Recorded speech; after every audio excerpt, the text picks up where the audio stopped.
أعوذ بالله من الشيطان الرجيم. بسم الله الرحمن الرحيم.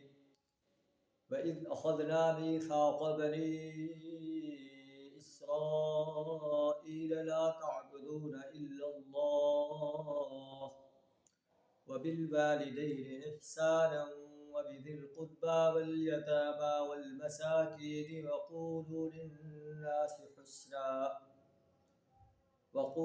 للناس حسنا وأقيموا الصلاة وآتوا الزكاة ثم توليتم إلا قليلا منكم وأنتم معرضون.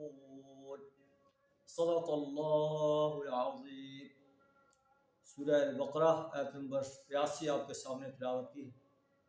اس میں میثاق بنی اسرائیل جو ہے وہ بیان کرایا گیا. اللہ فرماتا ہے کہ اس وقت کو یاد کرو جب ہم نے بنی اسرائیل سے یہ عہد دیا تھا لا تعبدون الا اللہ، کہ اللہ کے سوا کسی کی عبادت نہیں کرو گے، والدین کے ساتھ احسان کا سلوک کرو گے، قریبی رشتہ داروں کے ساتھ، یتامہ مساکین کے ساتھ احسان کا سلوک کرو گے، وقولوا للناس حسنا، لوگوں سے بھلی بات کہو گے، واقیموا الصلاۃ وآتوا الزکاۃ، زکوٰۃ کو قائم کرو گے، نماز کو قائم کرو گے، زکوٰۃ کو ادا کرو گے.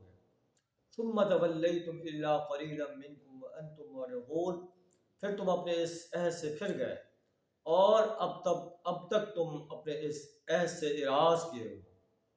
تو آئیے ہم بھی اپنے بارے میں دیکھیں کہ کیا ہم بھی اللہ کی بندگی کرتے ہیں، والدین کے ساتھ احسان کا سلوک کرتے ہیں اور یتامہ مساکین فقراء کا حق ادا کرتے ہیں، اور اسی طرح لوگوں سے بھلی بات کہتے ہیں، نماز اور زکوٰۃ کو ادا کرتے ہیں. ایسا ہے تو ہمیں اللہ کا شکر ادا کرنا چاہیے، نہیں تو ہمیں بھی اپنے بارے میں سوچنا چاہیے. وآخر دعوانا ان الحمد للہ رب العالمین.